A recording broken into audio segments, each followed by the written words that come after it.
Hello students, आप सभी का मिशन बेस्ड फ्यूचर क्लासेस में हार्दिक स्वागत है। आज हम डिस्कस करने वाले हैं कार्बोहाइड्रेट के प्रकार। ठीक है, पिछले लेक्चर में हमने कार्बोहाइड्रेट के बारे में डिस्कस किया था। कार्बोहाइड्रेट का सूत्र क्या होता है, कार्बोहाइड्रेट की डेफिनेशन, कार्बोहाइड्रेट के स्रोत आदि के बारे में हमने डिस्कस किया था। ठीक है, आज हम डिस्कस करने वाले हैं कार्बोहाइड्रेट के प्रकार। ठीक है, टाइप्स ऑफ कार्बोहाइड्रेट। ठीक है, तो आपको बता दें कार्बोहाइड्रेट मुख्यतः दो प्रकार के होते हैं। ठीक है, कार्बोहाइड्रेट दो प्रकार के होते हैं। पहले होते हैं शर्कराएं, दूसरी होती हैं अशर्कराएं। कार्बोहाइड्रेट दो प्रकार के होते हैं, शर्कराएं और अशर्कराएं।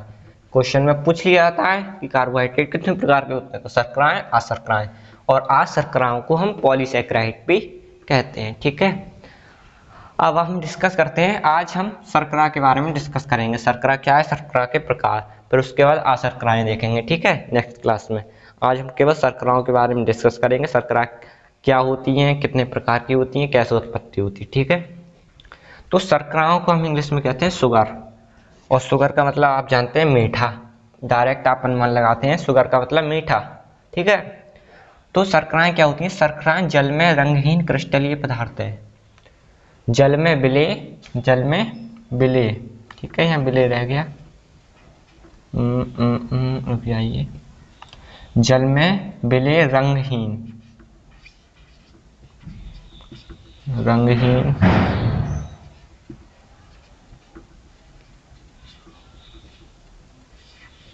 ठीक है, जल में विलेय रंगहीन क्रिस्टलीय पदार्थ है।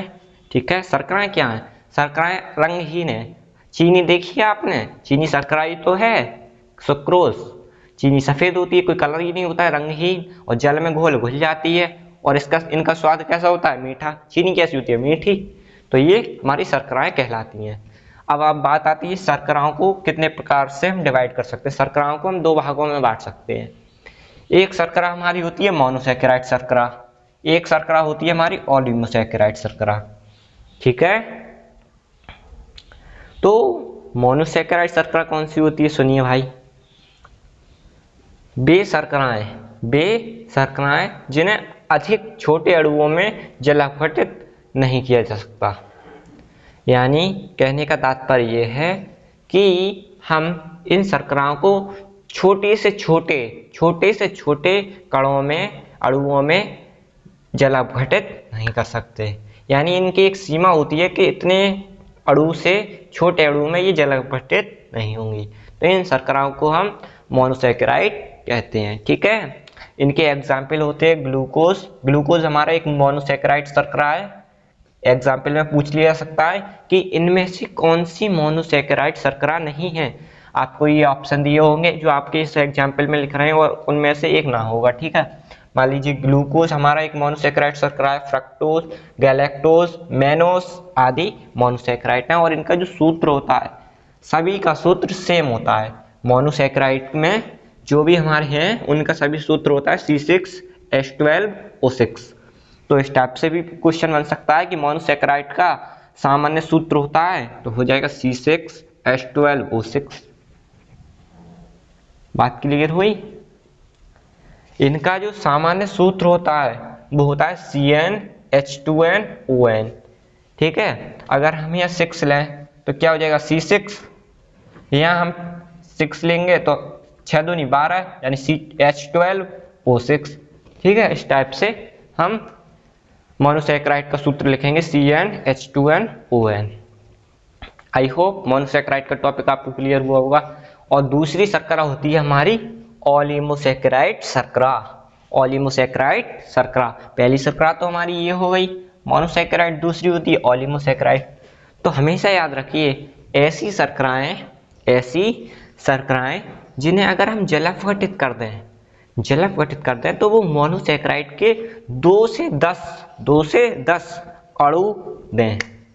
जिन्हें हम जलापघटित करें, यानी उनका जलापघटन करें, तो वो 2 से 10, यानी 2 से 10 के बीच में, चाहे 8, चाहे 6, चाहे 4, चाहे 3, इस टाइप से अणु दें, किसके, मोनोसैकेराइड के।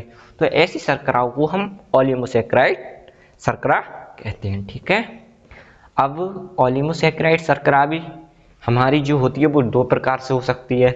एक हो सकती है डाइसैकेराइड। डाई का मतलब आप सिंपली समझ रहे होंगे, डाई का मतलब दो से, आप जानते हैं क्या होता है, दो, यानी डाइसैकेराइड और ट्राइसैकेराइड के रूप में ये दो प्रकार की होती हैं। यानी हमारी जो ओलिगोसैकेराइड शर्करा होती है वो दो प्रकार की होती है, एक डाइसैकेराइड, एक ट्राइसैकेराइड। ठीक है, बहुविकल्पी प्रश्न में पूछ लिया सकता है हमारी ओलिगोसैकेराइड शर्करा कितने प्रकार की होती है, डाइसैकेराइड, ट्राइसैकेराइड। ठीक है, अब आती है हमारी डाइसैकेराइड शर्करा क्या होती है। अब थोड़ी आपको थोड़ा चीज़ें लॉन्ग लग रही होंगी, लेकिन हमारी जो बीएससी है उसमें हमें ये टॉपिक पढ़ने ही पढ़ने हैं। ठीक है, क्योंकि अगर हम शॉर्ट में चीज़ों को समझेंगे तो शायद हमारे ऑप्टेटिव जो क्वेश्चंस हैं वो हमारे ना हो पाए। ठीक है, इसलिए हम टाइप के भी टाइप पढ़ने पड़ रहे हैं हमें, इसलिए क्योंकि हमारे सिलेबस के अकॉर्डिंग ही हमारा लेक्चर चल रहा है। ठीक है, अब देखते हैं भाई डाइसैकेराइड क्या होते हैं। अब डाइसैकेराइड को समझिए, ये जलापटित करने पर मोनोसैकेराइड के दो अणु देते हैं। डाइसैकेराइड क्या है, डाइसैकेराइड डाइसैकेराइड का मतलब ये है, ये शर्कराएं जलाभिषित करो तो मोनोसैकेराइड के दो अणु दें, केवल दो अणु मिल जाए हमें तो उस शर्करा को हम डाइसैकेराइड कहेंगे। जैसे समझिए, इसके एग्जाम्पल हैं sucrose, maltose, galactose. Sucrose, maltose, lactose. ठीक है, ये इन तीनों के फॉर्मूले सेम होते हैं, C12, H22 और O11। ठीक है, इस टाइप से C12, H22, O11। अब इनकी देखो इक्वेशन भी देख लीजिए। मान लीजिए हम इन्हें जला अपचित करें, ये मान लीजिए हमने एक सुक्रोज ले लिया C12, H22, O11, यानी ये हमारा सुक्रोज का फॉर्मूला है। इसका हम जलापटन कर दें, इसकी क्रिया H2O से करा दें, इसका मतलब गर्म करके जलापटन करें तो ये दो प्रकार से टूट जाएगा। ठीक है, और इस टाइप से हम चीज़ों को क्लियर कर लेंगे। तो बस आज इतना ही है क्लास में। ठीक है, ये नीचे वाला 3 अणु देगा ट्राइसैकेराइड। ठीक है, क्लास को बस यहीं समाप्त करते हैं। ठीक है, क्लासेस देखने के लिए बहुत बहुत धन्यवाद।